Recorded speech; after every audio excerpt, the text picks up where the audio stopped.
ਨਵੀਂ ਵੀਡੀਓ ਜਿਹੜੀ ਰਿਲੀਜ਼ ਕੀਤੀ ਗਈ ਆ ਇਰਾਨ ਵੱਲੋਂ ਤੇ ਹੋਰ ਇੰਡੀਪੈਂਡੈਂਟ ਆਰਗੇਨਾਈਜੇਸ਼ਨਸ ਵੱਲੋਂ, ਉਹਦੇ ਵਿੱਚ ਇਹ ਸ਼ੋ ਹੁੰਦਾ ਆ ਵੀ ਯੂਐਸ ਦੀ ਜਿਹੜੀ ਟੋਮਹਾਕ ਮਿਜ਼ਾਈਲ ਆ, ਉਸ ਨੇ ਇਰਾਨੀਅਨ ਐਲੀਮੈਂਟਰੀ ਗਰਲਸ ਸਕੂਲ ਨੂੰ ਜਿਹੜਾ ਹਿੱਟ ਕੀਤਾ ਹੈ ਮਨਾਵ ਦੇ ਵਿੱਚ, ਜਿਹਦੇ 175 ਜਿਹੜੇ ਬੱਚੇ ਤੇ ਟੀਚਰ ਉਸ ਵਿੱਚ ਮਾਰੇ ਗਏ ਹੈਗੇ ਆ। ਇਸ ਨੂੰ ਲੈ ਕੇ ਅੱਜ ਕੁਛ ਜਿਹੜੇ ਟੌਪ ਦੇ ਸੈਨੇਟ ਡੈਮੋਕ੍ਰੇਟਸ ਆ, ਉਹਨਾਂ ਨੇ ਇਹਦੀ ਨਿੰਦਿਆ ਕੀਤੀ। ਉਹਨਾਂ ਨੇ ਕੰਡੈਮ ਕੀਤਾ ਹੈ ਵੀ ਇਰਾਨੀਅਨ ਬੱਚੀਆਂ ਦਾ ਜਿਹੜਾ ਸਕੂਲ ਆ, ਉਸ ਨੂੰ ਹਿੱਟ ਕੀਤਾ ਗਿਆ ਹੈਗਾ।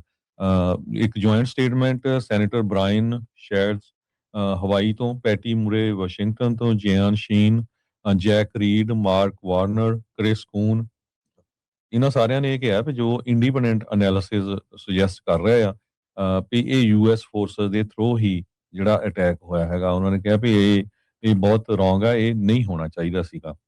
ਯੂਐਸ ਦੇ ਆਫੀਸ਼ੀਅਲਸ ਕਾਫੀ ਡਿਸਸੈਟੀਸਫਾਈਡ ਆ ਇਸ ਵੇਲੇ। ਇਜ਼ਰਾਈਲ ਨੇ ਜੋ ਵੀਕਐਂਡ ਦੇ ਦੌਰਾਨ ਇਰਾਨੀਅਨ ਆਇਲ ਫੈਸਿਲਿਟੀਜ਼ ਦੇ ਉੱਤੇ ਅਟੈਕ ਕੀਤਾ ਹੈਗਾ।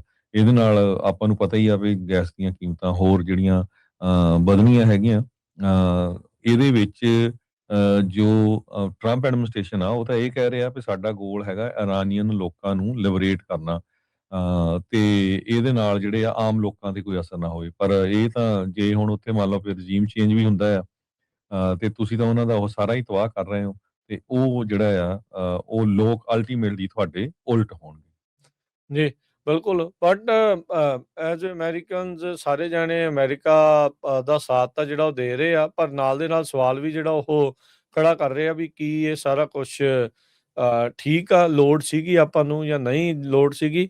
ਉਹਦਾ ਕੁਛ ਹਿੱਸਾ ਜਿਹੜਾ ਇਸ ਟਾਈਮ ਕਾਫੀ ਕ੍ਰਿਟੀਕਲ ਵੀ ਜਿਹੜਾ ਹੈਗਾ। ਚਲੋ ਸਵਾਲ ਤਾਂ ਆਪਣੀ ਸਰਕਾਰ ਨੂੰ ਬਣਦੇ ਹੀ ਆ ਵੀ ਕਾਰਨ ਕੀ ਜਿਹੜੇ ਉਹ ਹੋ ਗਏ, ਵੀ ਅਚਨਚੇਤੇ ਕੀ ਹੋਇਆ ਵੀ ਗਲਫ ਦੇ ਵਿੱਚ ਜਿਹੜੇ ਇੰਨੇ ਲੋਕ ਫਸੇ ਪਏ ਸੀ, ਉਹਨਾਂ ਨੂੰ ਟਰੈਵਲ ਐਡਵਾਈਜ਼ਰੀ ਹੀ ਜਾਰੀ ਕਰ ਦਿੰਦੇ ਵੀ ਭਾਈ ਪਲਾਨ ਕਰ ਲਓ, ਨਿਕਲ ਜਾਓ।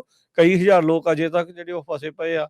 ਕਈ ਹਜ਼ਾਰ ਕਿੰਨੀਆਂ ਮਹਿੰਗੇ ਜਿਹੜੀਆਂ ਟਿਕਟਾਂ ਲਾ ਕੇ ਇੱਥੇ ਨੂੰ ਪਹੁੰਚੇ ਹੋਣੇ ਆ, ਪਿੱਛੋਂ ਕਾਰੋਬਾਰ ਵੀ ਛੱਡੇ ਹੋਣੇ ਆ। ਪਰਿਵਾਰਾਂ ਨੂੰ ਜਿਹੜਾ ਉਹ ਅਚਨਚੇਤੇ ਜਿਹੜਾ ਉਹ ਹਿੱਲਣਾ ਵੀ ਹਰਜੋਤ ਸਿੰਘ ਜੀ ਪਿਆ ਆ। So it's not all that easy. ਇਹ ਵੇਖਣ ਨੂੰ ਜਦੋਂ ਬੰਦਾ ਪੈਟਰੀਓਟਿਜ਼ਮ ਇਹ ਵੋ ਸਾਰੀਆਂ ਚੀਜ਼ਾਂ ਜਿਹੜੀਆਂ ਉਹ ਕਰਦੇ ਆ, ਪਰ ਗੱਲ ਇਹ ਆ ਵੀ ਆਮ ਲੋਕਾਂ ਦੇ ਉੱਤੇ ਇਸ ਦਾ ਜਿਹੜਾ ਅਸਰ ਕਿਸ ਤਰੀਕੇ ਦਾ ਆ, ਉਹ ਬੰਦਾ ਜ਼ਰੂਰ ਚਿੱਥ ਕੇ ਜਿਹੜਾ ਉਹ ਵੇਖਦਾ ਰਹਿੰਦਾ ਆ। ਓਵਰਆਲ ਇਹ ਸਾਰੀ ਚੀਜ਼ ਦੇ ਵਿੱਚ ਜਿਹੜਾ ਹਰਜੋਤ ਸਿੰਘ ਜੀ, ਕਈ ਲੋਕਾਂ ਨੂੰ ਜਿਹੜੀ ਗੱਲ ਸਭ ਤੋਂ ਜ਼ਿਆਦਾ ਜਿਹੜੀ ਖਣਕੀ ਆ ਵੀ ਇਜ਼ਰਾਈਲ ਨੇ ਇਦਾਂ ਕਿਦਾਂ ਬਾਹ ਮਰੋੜ ਕੇ ਇਹਨਾਂ ਨੂੰ ਲੜਾਈ ਜਿਹੜੀ ਉਸ ਦੇ ਵਿੱਚ ਧੱਕ ਕੇ ਜਿਹੜਾ ਉਹ ਲੈ ਗਿਆ। ਸੋ ਇਹ ਸਿਚੁਏਸ਼ਨ ਦੇ ਉੱਤੇ ਜ਼ਰੂਰ ਵਿਚਾਰ ਜਿਹੜਾ ਉਹ ਅੱਗੇ ਮੰਨਦੇ ਆ। ਜਿਹੜੇ ਰਾਸ਼ਟਰਪਤੀ ਕਹਿੰਦੇ ਸੀਗੇ ਵੀ ਮੈਂ ਤਾਂ ਨਵੀਆਂ ਲੜਾਈਆਂ ਦੇ ਉਲਟਾਂ, ਅੱਜ ਹੁਬ ਕੇ ਅੱਜ ਉਸੇ ਹੀ ਲੜਾਈ ਨੂੰ ਬਿਲਕੁਲ ਜਾਇਜ਼ ਠਹਿਰਾ ਕੇ ਤੇ ਇਹ ਕਹਿ ਰਹੇ ਆ ਵੀ ਅਸੀਂ ਅਨਲਿਮਿਟਿਡ ਸਮੇਂ ਦੇ ਲਈ ਇਹ ਲੜਾਈ ਜਿਹੜੀ ਉਹ ਲੜ ਸਕਦੇ ਆ, ਲੜਨ ਦੇ ਲਈ ਜਿਹੜੇ ਉਹ ਰੈਡੀ ਹੈਗੇ ਆ। ਸੋ ਉਹਨਾਂ ਦੇ ਉਹ ਜਿਹੜੇ ਫਿਰ ਵਾਅਦੇ ਆ ਜਾਂ ਕਹਿ ਲਓ ਵੀ ਕੈਂਪੇਨ ਦੇ ਜਿਹੜੇ ਆ ਉਹ ਲਾਰੇ ਤੇ ਜੁਮਲੇ ਹੀ ਜਿਹੜੇ ਇੱਕ ਹਿਸਾਬ ਦੇ ਨਾਲ ਨਿਕਲੇ ਹੈਗੇ ਨੇ।